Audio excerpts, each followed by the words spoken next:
ಮಹಾದೇವಿ ಅಮ್ಮ ಶ್ರೀ ಚಕ್ರವಾಸಿನಿ ಮಹಾದೇವಿ ಅಮ್ಮ ಶ್ರೀ ಸಿಂಹವಾಹಿನಿ. ಜಗ್ಗಿ, ನಿಂದು ಜಾಸ್ತಿ ಆಗ್ತಾ ಇದೆ. ನೀನ್ ಇಲ್ಲಿಂದ ಹೊರಡ್ಲಿಲ್ಲ ಅಂದ್ರೆ ನಾ ಏನ್ ಮಾಡ್ತೀನೋ ನನ್ಗೆ ಗೊತ್ತಿಲ್ಲ. ಓಹೋ, ಹೆಂಗಸರು ಅಂತ ಸುಮ್ಮನೆ ಇದ್ರೆ ಜಾಸ್ತಿ ಆಯ್ತು ನಿಮ್ದು. ಜಗ್ಗಿ,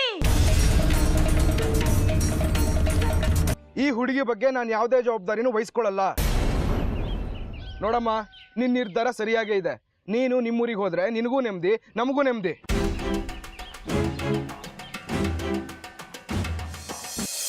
ಒಳ್ಳೆ ಮನಸ್ಸಿದ್ದು ಏನು ಪ್ರಯೋಜನ ಟೀಚರ್ ಅಮ್ಮ? ನನ್ನ ಸ್ನೇಹಿತೆ ಕೆಂಪಿ ಕೂಡ ಒಳ್ಳೆ ಮನಸ್ಸಿನವಳೆ. ಅವಳನ್ನ ದುಷ್ಟ ಪೊಲೀಸಪ್ಪ ಸಾಯಿಸುವಾಗ ದೇವತೆಗಳು ಯಾಕೆ ಬಂದು ಕಾಪಾಡಲಿಲ್ಲ? ಈಗ ನಾನಿರೋ ಮನೆ ಹುಡುಗಿ ಸುಂದ್ರಿನ ಯಾರೋ ದುಷ್ಟರು ಬಲಿ ಕೊಟ್ರಂತೆ. ಆ ಮಹಾತಾಯಿನೇ ನಂಬಿರೋ ಸಂಸಾರ ಇದು. ಅವ್ರ ಮಗಳನ್ನೇ ಕಾಪಾಡಲಿಲ್ಲ ಆ ಮಹಾತಾಯಿ.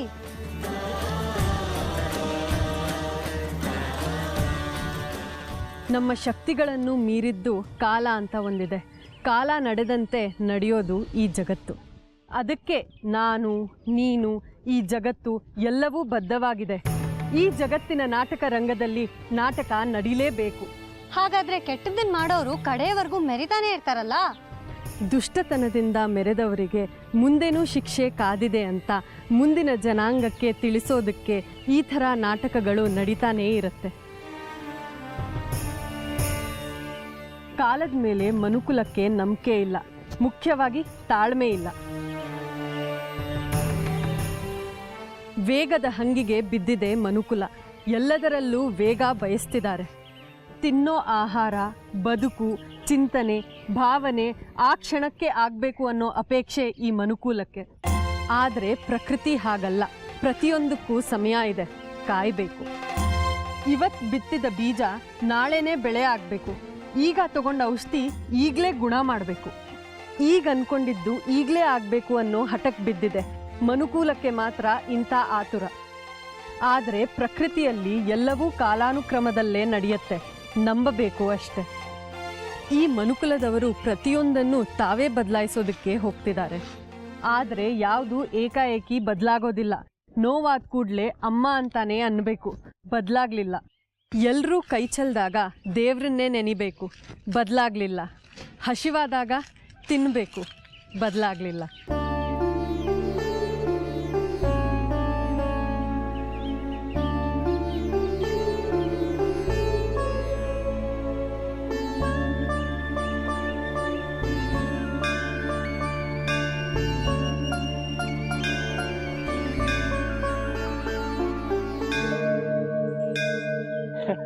ಯಾಕೊನಗ್ತೀರಾ? ಲೇ ಜಗ್ಗಿ, ನಿನ್ ಕೈಲಿ ಆಗಲ್ಲ ಕಣೋ. ಸುಮ್ಮನೆ ಬಂಡೆ ಗುದ್ದಿ ಮೈ ನೇಸ್ಕೋಬೇಡ. ಮುತ್ರ ಬಾಯಿ. ನೋಡ್ತಾ ಇರಿ ಮುಂದೆ ಏನಾಗುತ್ತೆ ಅಂತ. ಎಲ್ಲ ವ್ಯವಸ್ಥೆ ಮಾಡ್ಕೊಂಡೆ ಕರಿತೀನಿ. ಗಂಡಿನ ಕಡೆಯವರಾಗಿ ನೀವೇ ಬಂದು ನನಗೆ ಅಕ್ಷತೆ ಕಾಳು ಹಾಕ್ಬೇಕಾಗುತ್ತೆ. ಲೇ ಜಗ್ಗಿ, ನೀನು ಕುಡ್ಸಿದ ಗುಂಡಿನ ಋಣ ಇದೆ ಕಣೋ ನನ್ನ ನಾಲ್ಗೆಗೆ. ಇದೇ ನಾಲ್ಗೆಲಿ ಒಂದು ಒಳ್ಳೆ ಮಾತು ಹೇಳ್ತೀನಿ ಕೇಳು. ನಿನ್ನ ಕೈಲಿ ಆಗಲ್ಲ ಆಗಲ್ಲ ಆಗಲ್ಲ. ಆಮೇಲೆ ಆಸೆ ನಿರಾಸೆ ಆದರೆ ನೀನು ಆತ್ಮಹತ್ಯೆ ಮಾಡ್ಕೋತೀಯ, ಇಲ್ಲ ಶೇಖರಿ ನಿನ್ನ ಕೊಲೆ ಮಾಡ್ತಾನೆ. ನಮಗೆ ಒಬ್ಬ ಒಳ್ಳೆ ಹೆಣ್ಣು ಕುಡುಕ ಸ್ನೇಹಿತನ ಕಳ್ಕೊಳ್ಳೋದಕ್ಕೆ ಇಷ್ಟ ಇಲ್ಲ. ನನಗ್ಯಾಕೋ ಸಾವಿನ ಭಯ? ನಾನು ಗಂಡಸು, ನಾನು ಪ್ರೀತಿ ಮಾಡೇ ಮಾಡ್ತೀನಿ. ಆ ಶೇಖರಿಗೆ ಜೀತಕ್ಕೊಬ್ಬ ಹುಡುಗಿ ಸಿಕ್ಕಿದ್ದಾಳೆ, ಎಲ್ಲಿ ಕೈ ತಪ್ಪ ಹೋಗ್ತಾಳೋ ಅಂತ ಆತಂಕ. ನೋಡ್ತಾ ಇರಿ, ಇವತ್ತೇ ಆ ಜಾಜಿನ ತಕೊಂಡು ಹೋಗ್ತೀನಿ. ಬಂಗಾರಿ ಇದಲ್ಲ ಜಗ್ಗಿ, ಮೂಗನ್ ಸೇಡ್ತಾರ ಆ ಚಪ್ಲಿಕಾಯಿ ಒಂದು ಸೇಡ್ ಕಟ್ಕೋತೀಯ. ಆರಂಭ ವಿಘ್ನ, ಮೊದಲು ಅದನ್ನು ನಿವಾರಿಸ್ಕೊ. ಆ ಬಂಗಾರನಾದ್ರೂ ಜಾಗ ಖಾಲಿ ಮಾಡ್ಸೋ.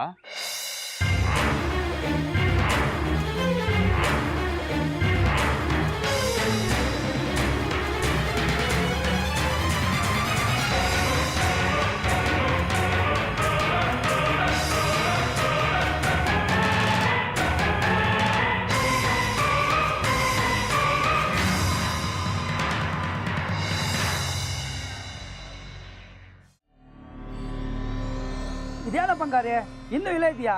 ಯಾಕೆ? ನನ್ನ ಕೆಲಸ ಚಪ್ಪಲಿ ಕಾಯೋದು. ಚಪ್ಪಲಿ ಎಲ್ಲಿರುತ್ತೋ ಅಲ್ಲಿ ತಾನೇ ಇರಬೇಕು ಈ ಬಂಗಾರಿ.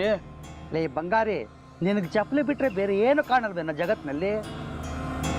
ಅಲ್ಲಿ ವಿರೂಪಾಕ್ಷ ಶಾಸ್ತ್ರಿಗಳು ಕಾಯ್ತಾ ಇದ್ದಾರೆ, ನೀನು ಇಲ್ಲಿ ಕೂತಿದೆಯಲ್ಲೋ. ಯಾಕೆ? ಅವ್ರು ಯಾಕೆ ನನ್ ಕಾಯ್ತಾರೆ? ಓ, ಹಂಗಾರೆ ನಿಂಗೆ ವಿಷಯನೇ ಗೊತ್ತಿಲ್ವಾ?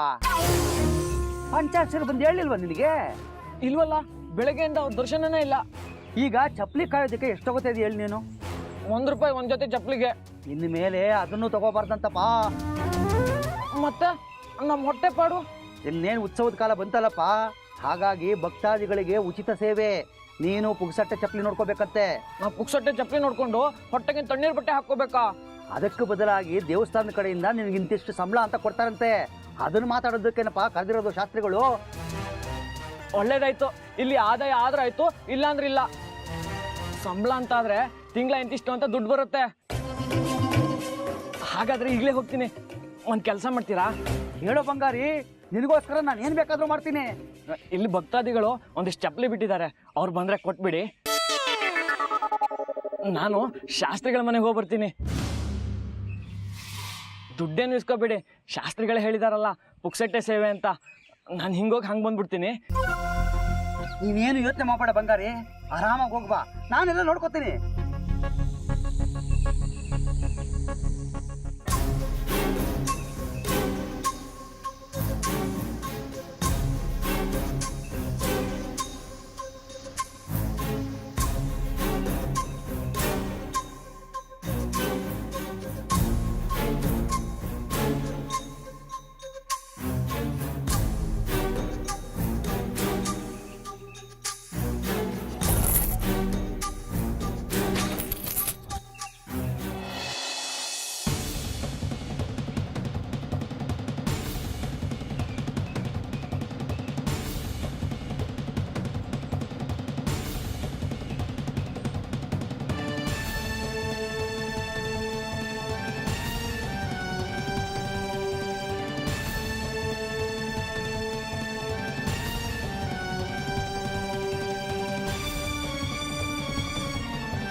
ಹೊತ್ತಾಗೋಯ್ತಿವತ್ತು, ಭಕ್ತಾದಿಗಳು ಬರೋ ಹೊತ್ತಾಯ್ತು. ಇನ್ನೂ ಗುಡ್ಸಿಲ್ಲ, ಸಾರ್ಸಿಲ್ಲ, ರಂಗೋಲೆ ಹಾಕಿಲ್ಲ. ಟೀಚರ್ ಅಮ್ಮ, ನಂಗೊಂದು ಸಹಾಯ ಮಾಡ್ತೀರಾ? ಕೇಳು. ನಾನು ಗುಡ್ಸಿ ಸಾರಿಸ್ತೀನಿ, ನೀವು ರಂಗೋಲೆ ಹಾಕ್ತೀರಾ? ಬಂಗಾರಿ ಹೇಳ್ತಿದ್ದ ನೀವು ತುಂಬ ಚೆನ್ನಾಗಿ ರಂಗೋಲೆ ಹಾಕ್ತೀರಂತೆ. ನೀನು ಕೇಳಿದ್ಮೇಲೆ ಏನು ಬೇಕಾದರೂ ಮಾಡ್ತೀರಿ. ಸರಿ, ಹಾಗಿದ್ರೆ ನಾನು ಹೋಗಿ ಪೊರ್ಕೆ, ನೀರು, ರಂಗೋಲಿ ತಗೊಂಡು ಬಂದ್ಬಿಡ್ತೀನಿ.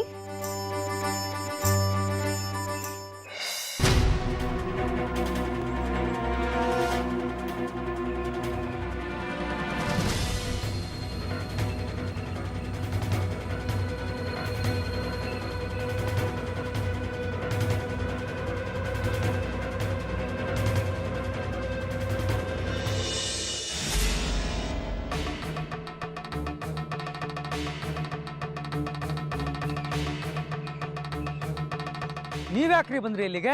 ಯಾಕೆ ಬರಬಾರ್ದಿತ್ತಾ? ನಿಮ್ಮ ಕೆಲಸ ಏನ್ರಿ? ಭಕ್ತಾದಿಗಳಿಗೆ ದೀಪಗಳನ್ನು ಮಾರೋದು. ಮತ್ತೆ ದೀಪ ಮಾರೋದನ್ನ ಬಿಟ್ಟು ಇಲ್ಲಿಗೆ ಬಂದಿದ್ದೀರಲ್ರಿ? ಅಲ್ಲಿ ನೀವಿಲ್ಲ ಅಂದ್ರೆ ಭಕ್ತಾದಿಗಳೆಲ್ಲ ದೀಪಗಳನ್ನ ಎತ್ಕೊಂಡು ಹೋಗ್ಬಿಡ್ತಾರೆ, ಆಮೇಲೆ ನಿಮಗೆ ನಷ್ಟ. ಭಕ್ತರು ದೀಪಗಳನ್ನು ತಗೊಂಡು ಎಲ್ಲಿಗೆ ಹೋಗ್ತಾರೆ? ಇಲ್ಲೇ ಅಮ್ಮನವ್ರಿಗೆ ತಾನೇ ಹಚ್ತಾರೆ. ನನ್ನ ಉದ್ದೇಶನೂ ಅದೇ ತಾನೇ, ತಗೊಂಡು ಹೋಗ್ಲಿ ಬಿಡಿ. ಹಿಂಗೆ ವ್ಯಾಪಾರ ಮಾಡಿದ್ರೆ ನೀವು ಉದ್ಧಾರ ಆದಂಗೆ. ಹೋಗಿ ಹೋಗಿ ನಿಮ್ಮ ಕೆಲಸ ನೋಡ್ಕೊಳ್ಳಿ. ಯಾಕೆ ನಾನು ಬಂದಿದ್ದು ನಿಮ್ಮ ಕೆಲಸಕ್ಕೆ ತೊಂದರೆ ಆಯ್ತಾ? ತಾವೇನು ಕೆಲಸ ಮಾಡಕ್ಕೆ ಬಂದಿದ್ದೀರಿ ಇಲ್ಲಿ? ನಮ್ಮ ಕೆಲಸ 100 ಇರ್ತವೆ, ಅದನ್ನೆಲ್ಲ ಕೇಳಕ್ ನೀವ್ಯಾರ್ರಿ? ವಿರೂಪಾಕ್ಷ ಶಾಸ್ತ್ರಿಗಳೇ ಕೇಳಲ್ಲ, ನೀವೇನ್ರಿ ಕೇಳೋದು? ಹೇಳಿದ್ನಲ್ಲ, ಜಾಗ ಖಾಲಿ ಮಾಡಿ. ಆಯಿತು, ನಿಮ್ಮ ಕೆಲಸ ನೀವು ಮಾಡಿ, ನನ್ನ ವ್ಯಾಪಾರ ನಾನು ಮಾಡ್ತೀನಿ.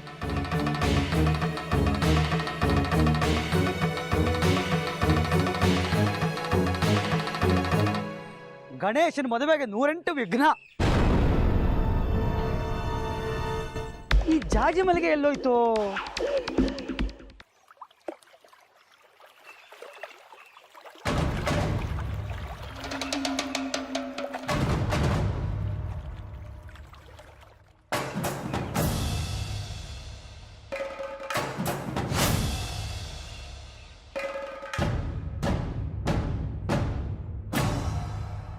ವಿದ್ಯಾ,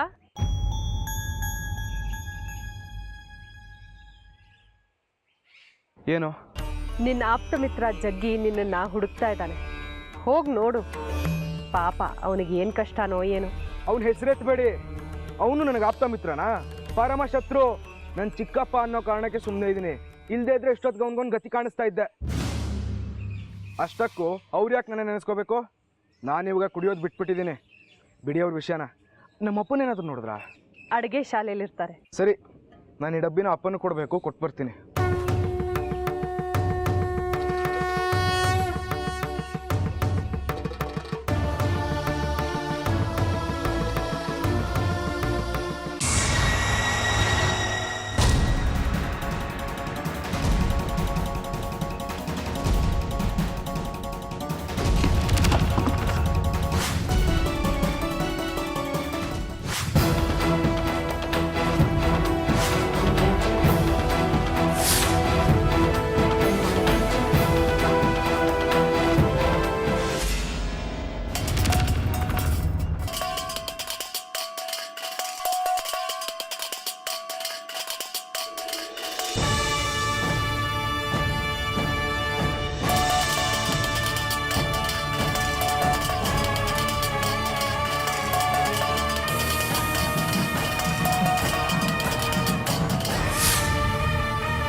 ಹೆದರಬೇಡ ಚಿನ್ನ, ನನ್ನ ಮಾತು ಕೇಳು. ನಿನಗೂ ಒಳ್ಳೇದಾಗುತ್ತೆ, ನನಗೂ ಒಳ್ಳೇದಾಗುತ್ತೆ.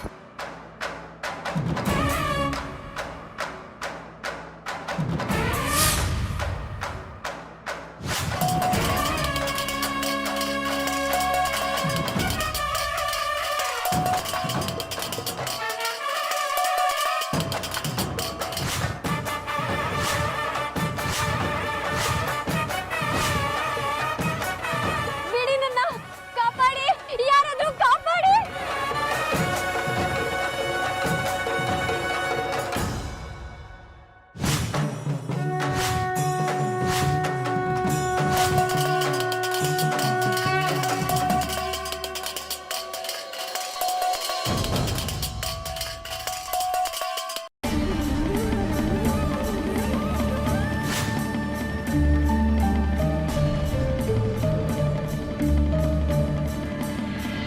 ಕಾಪಾಡಿ, ಕಾಪಾಡಿ, ಕಾಪಾಡಿ, ಕಾಪಾಡಿ. ವಿದ್ಯಾ, ವಿದ್ಯಾ, ಕಾಪಾಡು ವಿದ್ಯಾ, ಕಾಪಾಡು, ಬಿಡು ನನ್ನ.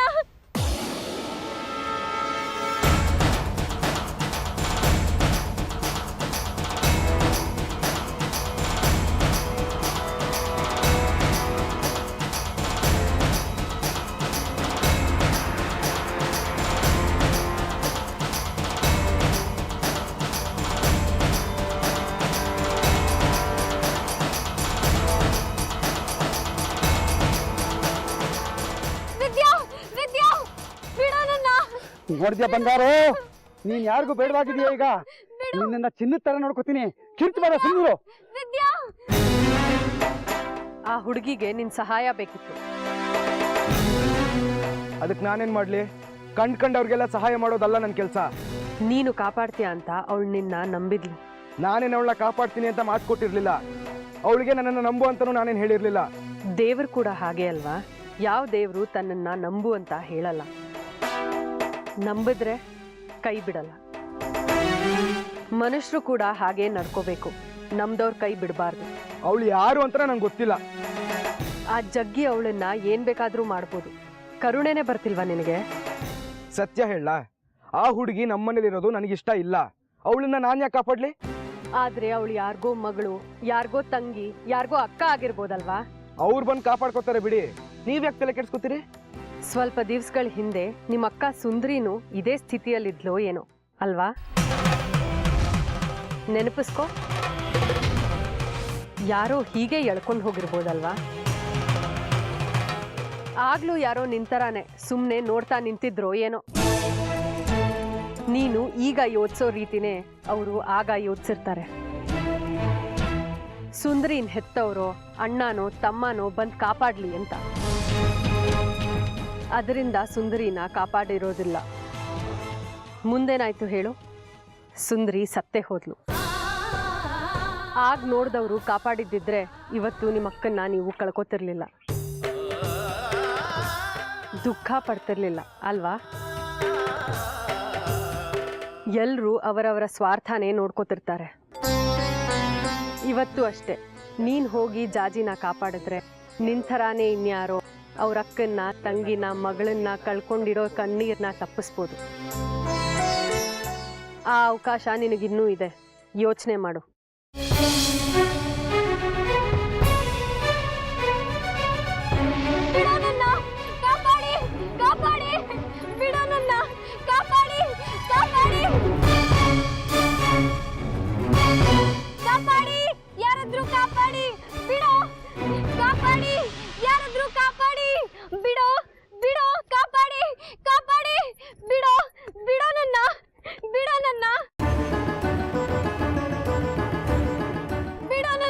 ಎಷ್ಟು ಅಂತ ಕೂಗಾಡ್ತೀಯ ಚಿನ್ನ?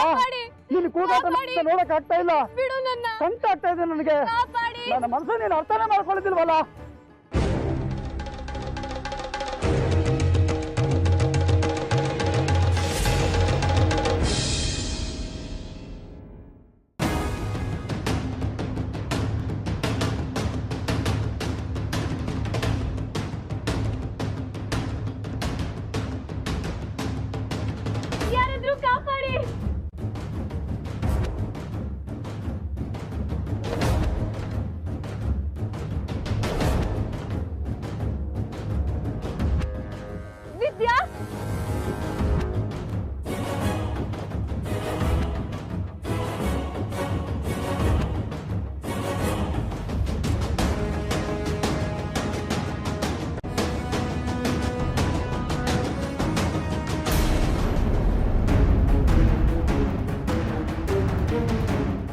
ವಿದ್ಯಾ, ಇದು ನನಗೂ ಅವಳಿಗೂ ಸಂಬಂಧಿಸಿರೋ ವಿಚಾರ.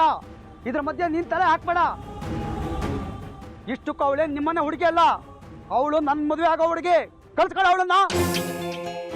ನಿನ್ನಂಥ ಪುಂಡ್ರು, ಪೋಖ್ರಿಗಳು, ಪೋಲಿಗಳೇ ಅವತ್ತು ನಮ್ಮಕ್ಕ ಸುಂದ್ರಿನ ಹೀಗೆ ಹೇಳ್ಕೊಂಡೋಗಿ ಸಾಯಿಸಿದ್ರು. ಅವತ್ತಂತೂ ನನ್ನ ಕೈಲಿ ಏನೂ ಮಾಡೋಕ್ಕಾಗಲಿಲ್ಲ. ಆದರೆ ಅವತ್ತ ತಪ್ಪನ ಮತ್ತೆ ಆಗೋದಕ್ಕೆ ಕೊಡಲ್ಲ ಚಿಕ್ಕಪ್ಪ.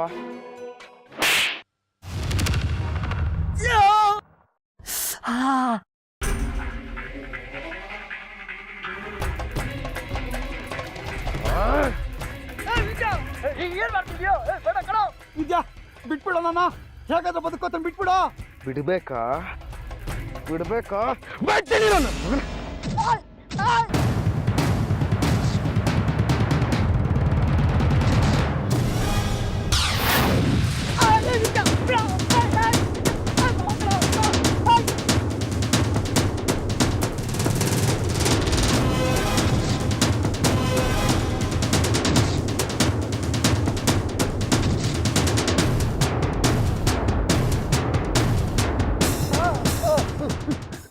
ಮುಂದೆ ಜಾಜಿನಲ್ಲ, ಬೇರೆ ಯಾವುದೇ ಹೆಣ್ಮಕ್ಳನ್ನ ಕಣ್ಣೆತ್ ನೋಡಿದ್ರೆ ಸಾಯಿಸ್ಬಿಡ್ತೇನೆ.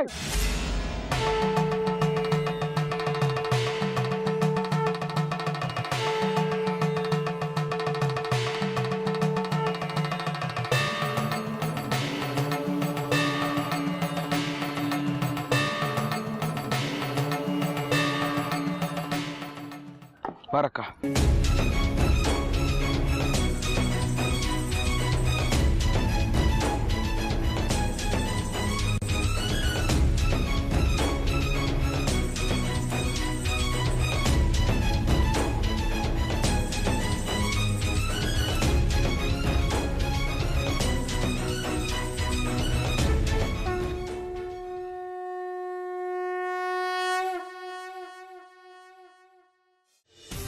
ಯಾಕೋ ವಿದ್ಯಾ, ಯಾಕೆ ಅವಳನ್ನ ಹಾಗೆ ಹೇಳ್ಕೊಂಡ್ ಬರ್ತಾ ಇದೀಯಾ? ಎಲ್ಲಮ್ಮ, ಎಲ್ಲಿ ಅವರು?